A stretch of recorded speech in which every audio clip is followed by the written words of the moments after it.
Chapter 7. Gold Means Food. I tucked the gold beneath my blankets. The warm happiness I had felt at seeing all that gold fizzled as fast as snow on a hot griddle. Now I had a weighty, guilty, heart-pounding, sick-to-my-stomach dread. I didn't leave for the mines when I should have.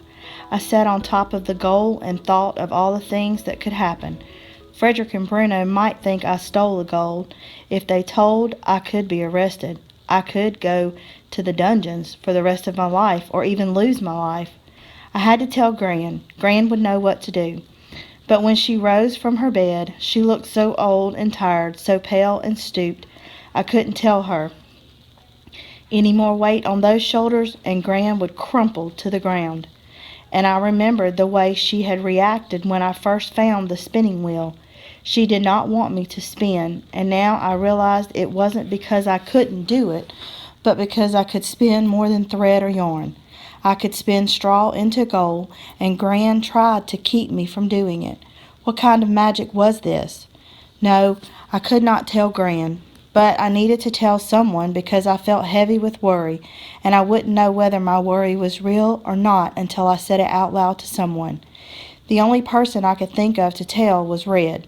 When Gran wasn't looking, I removed the bobbin from the spinning wheel, wrapped it in a rag, and tied it to my waist. I didn't see Frederick or Bruno in the mines. Any other day this would have made me happy, but today it made me anxious. The pixies swarmed around me more than ever. When I threw dirt over my head, they'd fly away for a minute or two, but they'd always come back. So I just let them crawl all over me, their tiny chant ringing in my ears. Gold, gold, gold. Wow, look at him. Look at the pixies, said a little girl working closest to me along the sluice. You must be finding hordes of gold. I didn't find a speck. When the sun was low, I waited for Red to come out of the tunnels. She had dirt smeared all over her face and looked cross. She walked right past me, but I still followed her. What do you want? She asked. I want to show you something. Show me then. I looked around, wary. And I need to tell you something. She walked even faster. So tell me something. It has to be some place where no one will see or hear. I brushed the pixies out of my eyes, and where there are as few pixies as possible. Red scowled at me and kept walking, but after a while she stopped and turned back. Hurry up, I'm hungry. I followed Red down the mountainside and through the village. When we passed the mill, I got a cold prickle on my neck, like someone was watching me. I hurried past. I guess I shouldn't have been surprised when Red went into the woods, but it was getting cold and dark. I stopped just inside the trees. Where are we going? I asked. To a place where no one will hear or see, and where there are no pixies. That is what you want, isn't it? Red folded her arms impatiently. Is it safe? I asked. If you stay on the path and don't ask questions. What path? I looked down and my mouth fell open. There was a path beneath my feet, clearly trodden and winding further into the woods. I would have sworn it hadn't been there before. I had never seen it. How? I started, but Red cut me off. I said don't ask questions. I closed my mouth and followed. Red led us deep into the woods, much deeper than I'd usually go. She didn't seem afraid, though. In fact, she seemed more comfortable here than she was in the village. She touched the trees as if they were her friends. A bird fluttered down to a low branch and chirped as though he were saying something to Red, and I had the feeling she understood the bird, even though she pretended not to notice. Do you come here often? I asked. Red glared at me. Sorry. I wasn't supposed to ask questions, but questions were all that rose in my mind. The path curved and twisted. Where she was taking me and how much further was it? I bit my tongue to keep in the questions. Then I started to hear something, a low hum. It got louder as we walked. Suddenly we rounded a corner and came upon a giant fallen tree. The tree was swarming with bees. I froze.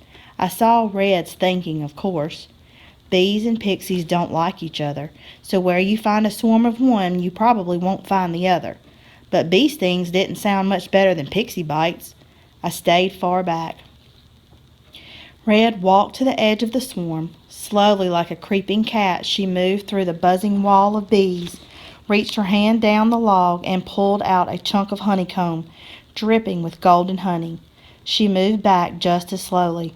Bees crawled all over her head and arms, and even her face, but she didn't flinch, and soon they all flew back to their honey log. She broke the honeycomb in half and gave me a piece.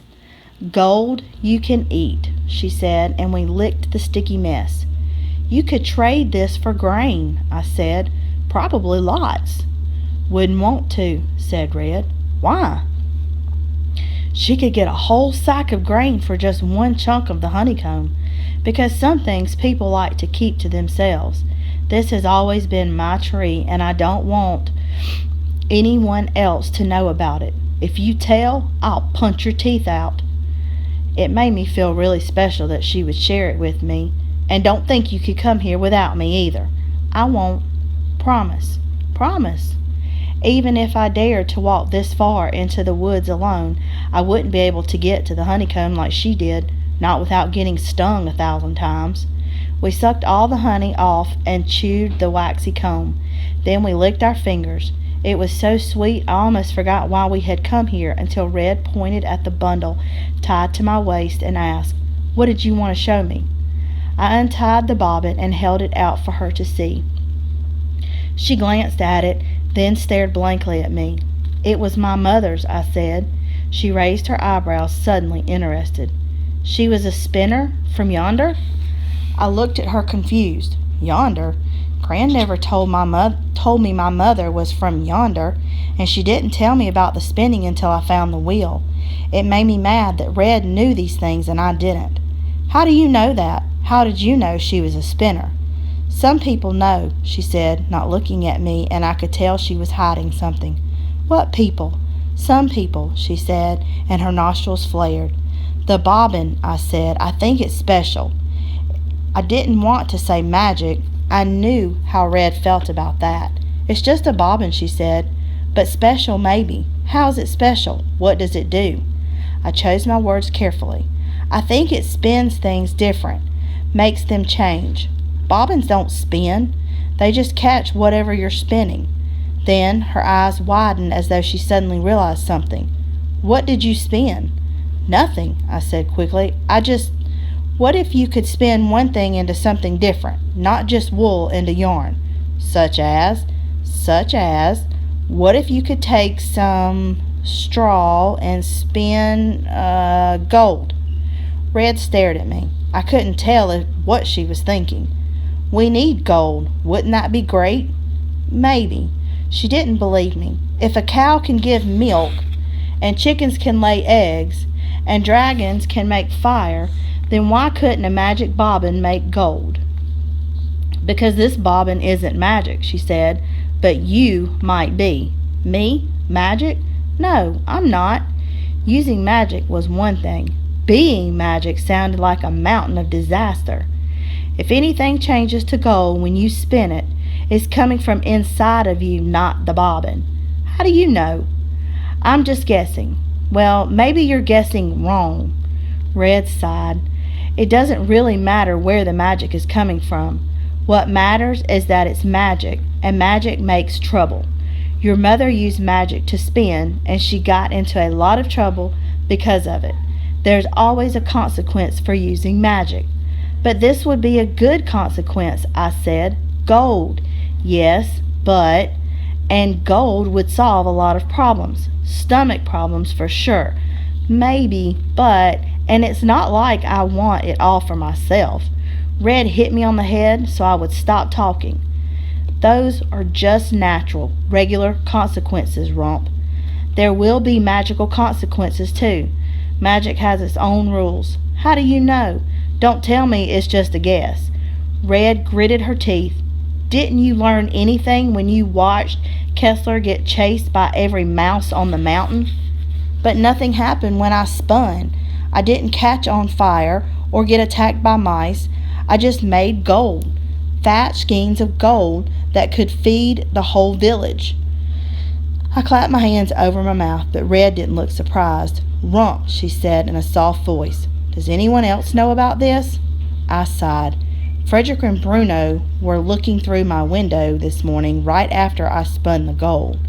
Red frowned. "But," I went on, if only to make myself feel better, "they probably didn't know what they were seeing. Probably just looked like a pile of yarn to them." Red's frown deepened. And that's when I realized what kind of worry I had. The worry went from my head and sunk down to my chest and settled to a sickness in my stomach. Frederick and Bruno might be complete idiots, but any village idiot knows gold when they see it. The next rations day, the line at the mill was very long. Everyone was eager to stock up before winter came, and it was almost here. The air was biting now. There was always frost in the mornings. The pixies were more subdued, and they began building nests for their winter sleep. Now we were just waiting for the snow. When it was my turn, the miller gave me a sack of meal, bigger than usual. I looked at him surprised. No one else got this much meal. "Gold means food," the miller said gleefully. I looked at him confused. I had found only a few pebbles of gold in the last week, and the miller wasn't kind or generous. I opened the sack just outside the cottage, and a thick, dusty powder billowed out. I choked and coughed as the dust went into my lungs. The miller had filled the bag with chalk and sawdust. Gold means food. The miller was giving me a message.